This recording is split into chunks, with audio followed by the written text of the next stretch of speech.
everybody. Thanks so much for tuning in today. I'm so delighted and honored to be joined by Dr. Clara O'Byrne. Clara, thank you so much for joining. Great. So Clara is a chartered psychologist and will have a wealth of knowledge and information for parents and for kids that are maybe in a school setting that want a little bit more help. So Clara, maybe do you want to kick off and just give us a little bit of background as to yourself and bits of work that you're involved in? Hi, Una. Thanks very much. Yes. Okay, so my name is Clara O'Byrne. I'm a chartered psychologist. I'm based in West Cork, and I specialize in parent support work, parent coaching, and assessments as well. So my background would be special education and disability advocacy. I've worked for over 20 years, initially as a teacher, then as a lecturer, then as an advisor to schools around behaviour and wellbeing, and now I run my own private practice just near Clonakilty in West Cork. And I suppose another thing that I bring to the table is I've been on the other side of the table as a parent. And that certainly has helped me understand that sometimes schools and clinical services don't put their best foot forward in terms of explaining things to parents. So that was really what this little chat about is today, is maybe to explain a few basics to parents and I suppose improve how they communicate with the schools.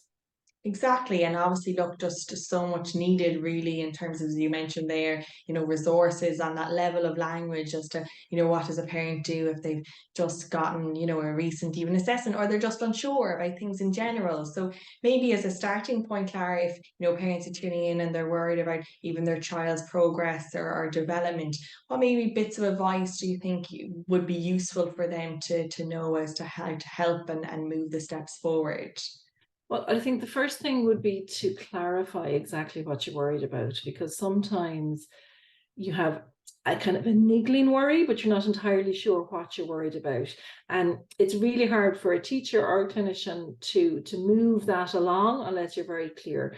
So what I would say is take some time to think about it. It's actually something I even do in my own practice. I help people clarify what they're concerned about. But really simply in terms of schools, you're looking, are you worried about their academic progress? So reading, writing, maths, or are you worried about their social and emotional issues? Are you worried about time on yard? Are you worried about friendship skills? Because they're two very different things and they'll require very different meetings and supports with the school.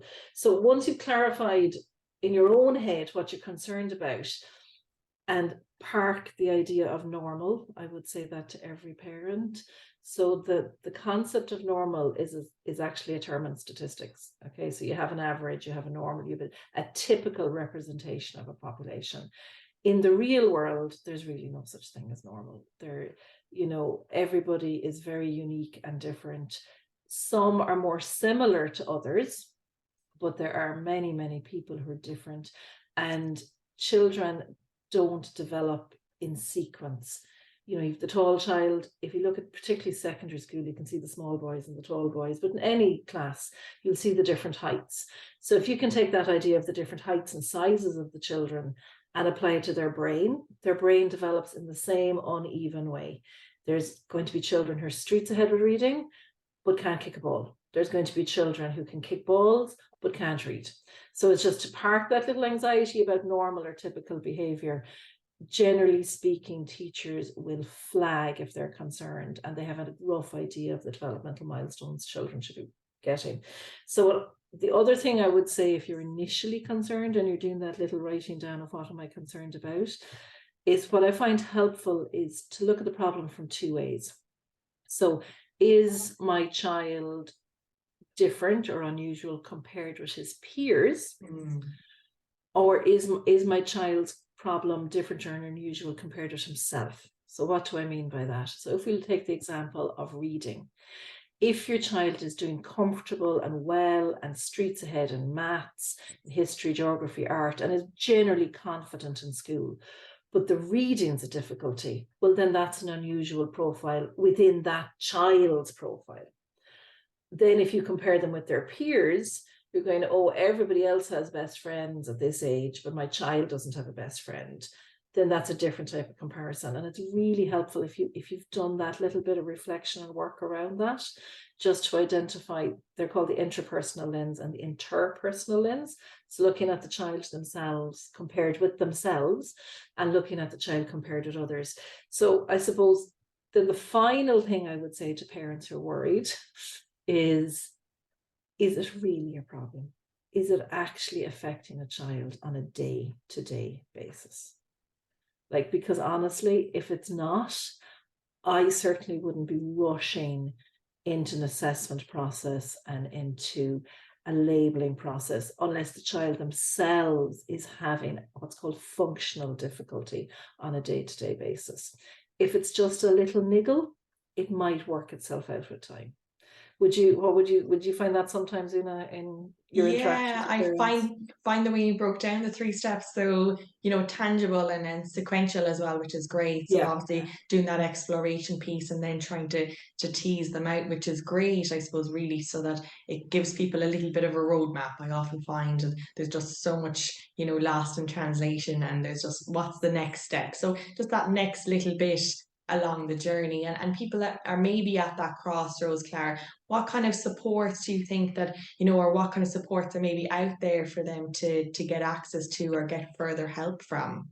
Okay, so your first step typically is your school, and it's really, and then the school will often be the means by which you're directed to other services. So what I always say to parents is it's so important to build a solid working relationship, particularly with the primary school. Because if you think about it, if you've one child, or particularly if you've multiple children, you could be working with that principal, deputy principal, those teachers for 10 or even 15 years.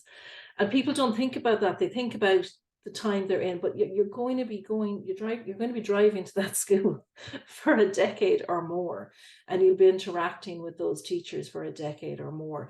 So if you think about that time span, then you realize, okay, well, there's no point in burning bridges early on in the process. So it's really important to intentionally say, I'm going to find a way to work with these people. And there's strategies to do it. And certainly going in all guns blazing isn't helpful. Now, absolutely, some schools don't put their best foot forward either. But what I do is I regularly actually coach parents on exactly that, particularly in school. When a school relationship has broken down, it can be hard to pull it back and requires a bit of work and honesty from everybody. But if it hasn't broken down, I think you need to go in with that kind of going, look, I'm going to be working with these people for a long time. It needs to be a partnership. And then what I would say is, because the school really is your central signposting, it's really important to stick with the facts, okay? Approach the conversation really professionally, be realistic about the resources that are available. So for example, one term that parents need to become really familiar with is identified need. So the government changed how learning support, even though it's called special education support now, they changed how that was delivered in schools around 2017. So if you hear your neighbor or your cousin's daughter was entitled to hours, that's no longer the case. No one's entitled to anything anymore. Basically, the way it works is the school gets, for want of a better word, a pot of hours.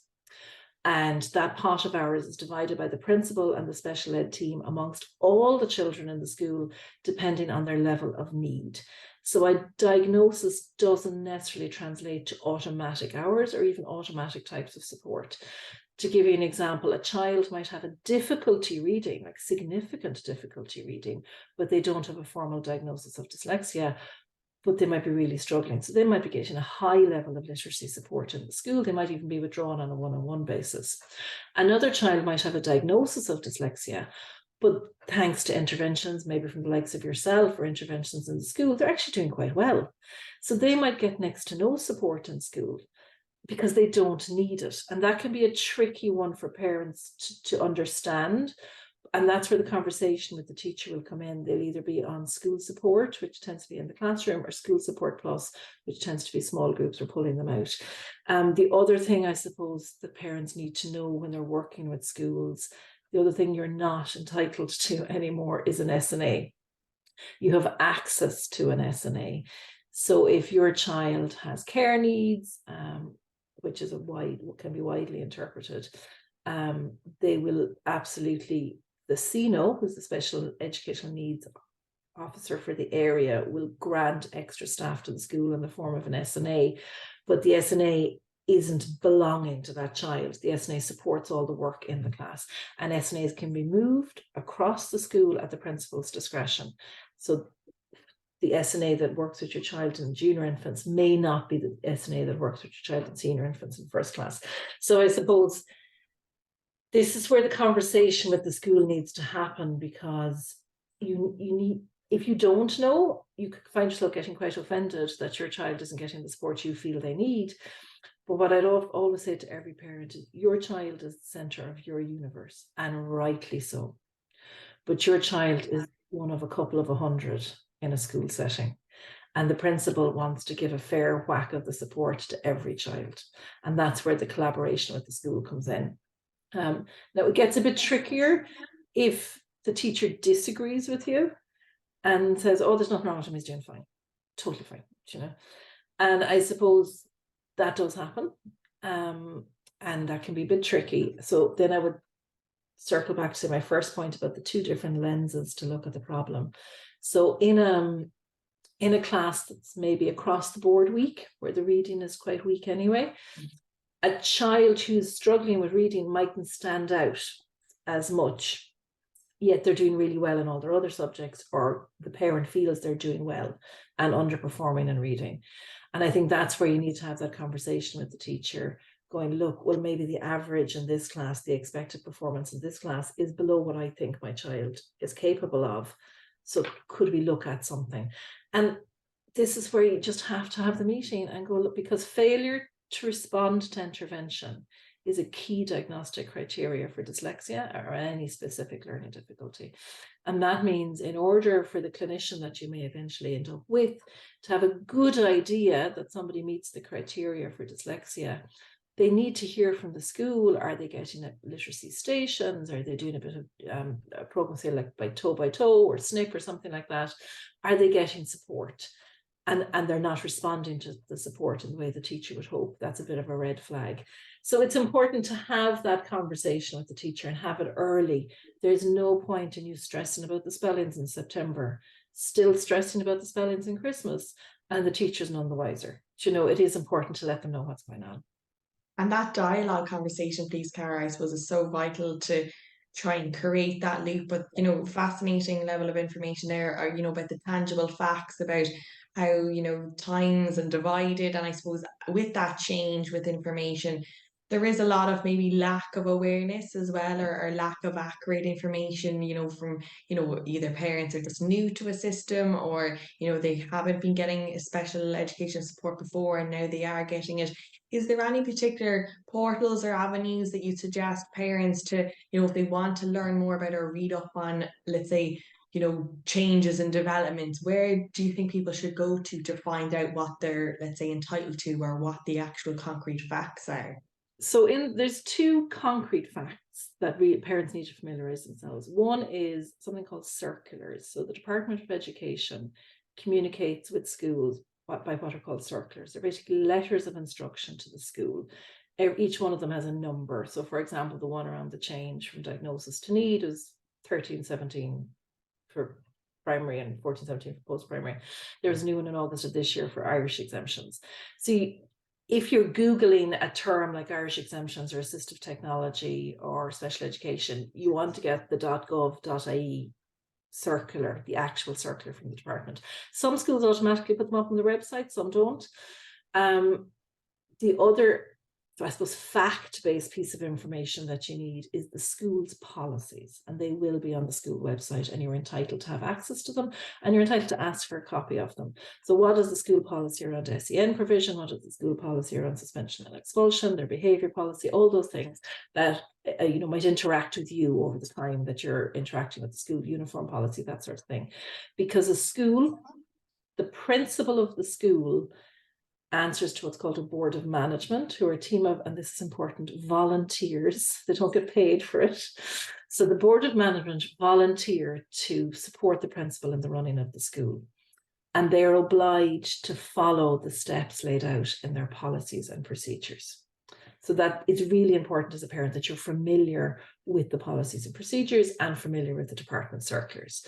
And it's awful to say, but not every teacher is as familiar with the department circulars as they should be. So it is very important as a parent that you're familiar with that language. Now, there's a lot of reading on them. There's a big literacy demand on them. So what I'd always say is join the Facebook groups, join the, special, parents supporting each other, those sort of thing, ADHD parent support group. There are lots of informations out there. I would just take information on Facebook with a slight pinch of salt. I would tend to use Facebook as a signpost rather than fact. It's like, oh, they mentioned that they're not, there's a circular about that. I'll go find the circular. Oh, they mentioned they're not allowed to do that anymore. Oh, I better go find out that information. I wouldn't necessarily walk into a school quoting a Facebook group because you might be wrong. But there's certainly a good first step in terms of communicating with the school. So school policy and procedures, Department of Education circulars. You can't go wrong with that. So I suppose it's great then that they have a little bit of a toolkit really to inform themselves. And as you mentioned, what some student is getting or another child in the class, it might be very different than what you're getting. So the level of information then often gets a little bit like Chinese whispers, the kind of changes as we pass it along. So very, very important to have as much of an up-to-date perspective as possible. And if a parent is still really worried, Clara, about either a child's progress or just their school performance or anything in general really that they're worried about, what major pieces of advice would you give to a parent to try and manage transitions or manage, let's say, lots of new information all at the one time? So I suppose my first tip is don't be afraid to communicate with the school. Communicate early and often, but there's a way to do that effectively. So you have to remember the school is the teacher's workplace, so in the same way that you wouldn't land in on your accountant without an appointment,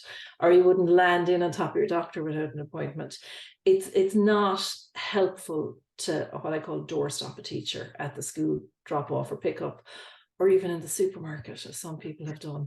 It's just not helpful. And equally, it goes the other way. It's not helpful if the teacher grabs you as you're trying to shoehorn 10 school bags into the boot to go, oh, such and such thing happened in school today. It's just not, it works both ways. It's not the place. So meetings should be formal in the sense that I will ring you at, I will, Zoom you at, I will meet you face to face at.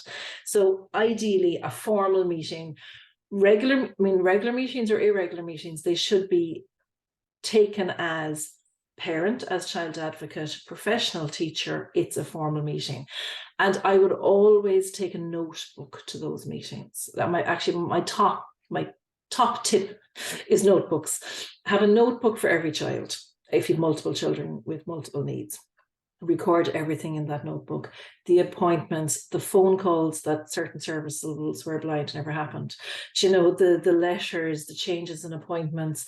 Note down things that you observe in your home that you want to bring to the professional's attention, because I guarantee when you're sitting in the meeting you'll have forgotten what that thing that you really meant to say was. So have a notebook per child, put important dates into it, the deadline for applications, the deadline, the reminder to say to the SEN coordinator, have you done the race accommodations, with accommodation for state exams? The other thing a notebook is really, really important for is if you're in the meeting and the professional is dumping information on you, as we can often be guilty of. And many's the time when, as a parent, I have sat in the car afterwards and gone, what did she say? So it's really, really important to take your notebook and go, oh, hang on a second. So I'm supposed to, and you said, yeah, lovely, because it slows down the conversation and allows you to show the teacher or clinician that you're making a note of the most important things, and you will circle back to that at the next meeting, and also allows you to sit into the car afterwards going, okay, so I have to do this, and they're concerned about this, and they're going to do that. So when you go home to your co-parent, how did the meeting go? Oh, great, we talked about X, Y, or Z, and you actually have some information to share. So yes, a notebook per child is probably my top tip. If I had another tip, it would be to familiarize yourself with the school calendar. This has been a big learning curve for my husband because he is not in any way connected with the education world and forgets that schools, stop working at 3 o'clock. I wouldn't advise emailing a teacher on the Friday of the Christmas holidays. Like, you know, there's times when it's sensible to contact a school, and there's times when, in all good conscience, no one's going to get back to you, and the email might get lost or the phone message might get lost. So just familiarize yourself with the calendar. Familiarize yourself with deadlines. So if you're in a situation where you're looking at a special class or a special school, you want to be doing that minimum 12 months in advance, if not 18 months in advance of when you're planning to make that transition. If you're at second level and you're looking for state exams accommodations, you need to be flagging that up with the SINCO, which is the Special Education Needs Coordinator, at least in second year. So the testing is done in the autumn of third year. So you actually really can't be too far in advance of this stuff. You know, it's really, really important to get out ahead of things. Ask the school when they need certain information by. What do they need from you in terms of, like, so for example, they might need certain wording in a report. And certainly the vast majority of clinicians, the competent ones anyway, will happily edit the wording in a report for somebody. So this is where it's working with the school rather than being highly indignant that some service wasn't provided, but maybe it wasn't clear that that was needed in time. Does that kind of make sense? Completely, yes, and that planning element. But as you're mentioning, Cara, totally that recording element. You know, there's so much going on, and we often pop away, or a teacher might get called out, and then there's like, okay, where are we now? Or what are we talking about? So definitely, yes, documentation is key, I suppose, in keeping those paper trails, which Yeah, is very much very, so. very Yeah. useful. Which is great. Cara, listen, thank you so much. Anything that you'd like to leave our listeners with, or how they can best contact you if they'd like some additional support and help and words of wisdom? Okay, so the thing I would leave people with is, if they're watching this podcast and they're following up on their worries about their child, they're already doing a good job. You know, they're actioning their concern, they're looking for support. So well done to whoever's watching this. If you want to contact me, just Google me, it's claraobyrne.e. Happy to help remotely or face-to-face. And the final thing I would say to parents is, be sure that any professional you're working with is registered with the appropriate body. Just do your due diligence before you hand over your money, really. It's just, you have to be cautious these days. Exactly. Clara, listen, thank you so much. Thank you for all the facts. Hope everybody listening found, you know, 2 or 3 things useful. Or even if they take away one thing, that would be more than The enough. notebook. The notebook. Exactly. The notebook is from Clara. Let us know if anything, you know, you're actively looking at, and obviously feel free to get in touch with either myself or Clara if you want some further tips and advice. Thanks a million for watching, and Clara, thank you again so much for joining. Thank you.